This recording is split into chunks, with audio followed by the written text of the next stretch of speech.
గోరంట్ల మాధవ్ గారు ఈరోజు press meet పెట్టి కొంత హడావిడి చేశారు. నేను అమాయకుడిని, నాకేం తెలీదు, ఈ పోక్సో చట్టంలో నేను అనవసరంగా బలైనన్నట్టు మాట్లాడుతున్నారు. అలాగే ఈరోజు తనకు సంబంధించి అడ్వకేట్లు కూడా కొంత హడావిడి చేయడం, వాళ్ళకి పర్మిషన్ లేదని పోలీసులు చెప్పడం, అంతమంది రావద్దని చెప్పడం, కొంత మంచి డిస్టర్బెన్సే జరిగింది. అయితే ఈ క్రమంలో గోరంట్ల మాధవ్ గారు ఏమంటున్నారంటే, నేను చేసిన తప్పైతే నేను పవన్ కళ్యాణ్ గారి మీద, సిబిఎన్ గారి మీద ఒక కేసు పెడతాను అని చెప్పి మాట్లాడుతున్నారు. సరే, కేసుల గురించి తర్వాత సంగతి మాట్లాడదాం నెక్స్ట్. కానీ ముందు ఆయన ఏంటంటే ఈరోజు కూడా ఆయన కొంతవరకు హాస్యాన్ని క్రియేట్ చేసే పరిస్థితి క్రియేట్ చేశారు. మూతిని ఇలా అడ్డం పెట్టి సూర్యుడిని ఆపి చంద్రబాబు నాయుడు గారు జగన్ని ఆపాలని చూస్తున్నారు అన్నట్టు చెప్తున్నాడు. అన్న, అది మూతి కాదే, అరచేతిని అడ్డం పెట్టి సూర్యుడిని ఆపలేరని చెప్పాలా. చెప్పే క్రమంలో మీరు ఇలా కొంత కామెడీని చేయడం నిజంగా వెరైటీగా ఉంది. అంటే మీకు దేశాన్నే మొత్తం నవ్వించారు మీరు మీ చేష్టలతో, ఒక్క వీడియోతో మొత్తం అంతా. మీకు ఇది పెద్ద మ్యాటర్ కాదు. ఇంకా మనం సబ్జెక్ట్లోకి వెళ్ళిపోతే, నిజంగా పవన్ కళ్యాణ్ గారు, సిబిఎన్ గారు కూడా గోరంట్ల మాధవ్ గారు చేసినట్టు తప్పు చేశారనేది మనం ఒకసారి చూద్దాం. గోరంట్ల మాధవ్ గారి కేసులు ఏంటంటే, తనే మైనర్ బాలిక విషయంలో ముందు ప్రెస్ మీట్ పెట్టి తను ప్రపంచానికి తెలియజేయడం జరిగింది. బట్ ఇక్కడ ఏంటంటే, ఆ, ఇప్పుడు పవన్ కళ్యాణ్ గారు సుగాలి ప్రీతి ఇష్యూలో చంద్రబాబు నాయుడు గారైనా సరే, సుగాలి ప్రీతి గారి తల్లి తన బిడ్డ చనిపోయిందని చెప్పి తను ఫైట్ చేస్తూ ఉండే క్రమంలో వీళ్ళ దగ్గరకు రావడం కోసం, జస్టిస్ కోసం ప్రయత్నించే క్రమంలో వీళ్ళ దగ్గరకు రావడం వచ్చింది.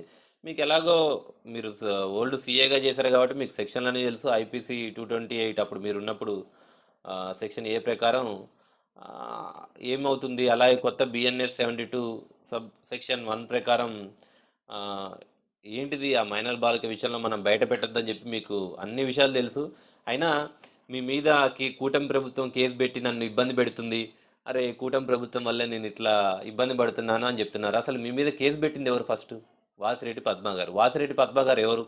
మొన్నటిదాకా మీ పార్టీలో ఉన్న వ్యక్తే కదా. మీ పార్టీలోంచి తను బయటకు వచ్చి ఎమ్మటే మహిళా కమిషన్గా ఉన్న వ్యక్తి, చైర్పర్సన్గా ఉన్న వ్యక్తి మీ మీద కేసు పెట్టారు.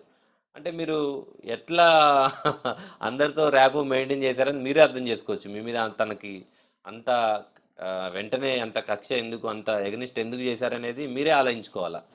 ఆ, మీరు కొట్టుకోండి. మీ మీద కేసు పెట్టింది టీడీపీ వాళ్ళు కాదు, ఎవరు కాదు, కూటమి వాళ్ళు కాదు, జనసేన వాళ్ళు కాదు, ఎవరు కాదు. అయినా గ్రేట్ జగన్మోహన్ రెడ్డి గారు నిజంగా మీలాగా ఒక ఎంపీగా ఉండి దేశం మొత్తం వైఎస్ఆర్సీపీ అంటే ఏ ఎంపీరా బాబు అంటే ఇలా వీడియో బయటకు వచ్చినప్పుడు, అరే వైఎస్ఆర్సీపీ పార్టీ ఎంపీ అని చెప్పి దేశం మొత్తం హడలెత్తించిన వీడియో అది. అంత పెద్ద వీడియో వచ్చిన తర్వాత కూడా మీ మీద చర్యలు తీసుకోకుండా మిమ్మల్ని ఇంకా పార్టీలో కొనసాగించి, నిజంగా జగన్ గారికి హ్యాట్స్ ఆఫ్ చెప్పొచ్చు. ఎందుకంటే కార్యకర్తలకి ఎంత కష్టం వచ్చినా, ఏ తప్పు చేసినా కూడా అండగా ఉంటారని చెప్పడానికి నిజంగా మీలాంటి వాళ్ళని కూడా ఎంకరేజ్ చేసినందుకు నిజంగా జగన్ గారు గ్రేట్ అనే చెప్పాలా. రైట్. ఏదైనా సరే, గోరంట్ల మాధవ్ గారు ఫైట్ చేస్తున్నారు కాబట్టి, ఫైట్ చేసి తను నిర్దోషిగా బయటికి తను వస్తా అంటున్నాడు కాబట్టి రావాలనే కూడా కోరుకుందాం. శిక్ష ఒకవేళ తప్పు చేస్తే కూడా శిక్ష ఖచ్చితంగా పడుతుంది. మేబీ నాకు తెలిసేది 2 years వరకేమో ఉన్నట్టుంది ఆ శిక్ష, ఒకవేళ నేరం కనుక రుజువు అయితే. సో గోరంట్ల మాధవ్ గారు దానికి కూడా మెంటల్గా ప్రిపేర్ అవ్వాలి. తర్వాత పవన్ కళ్యాణ్ గారి మీద, చంద్రబాబు నాయుడు గారి మీద కేసులు పెడుదురు, అందరినీ బెదిరిద్దురు. తర్వాత సంగతి. ఓకే. రైట్.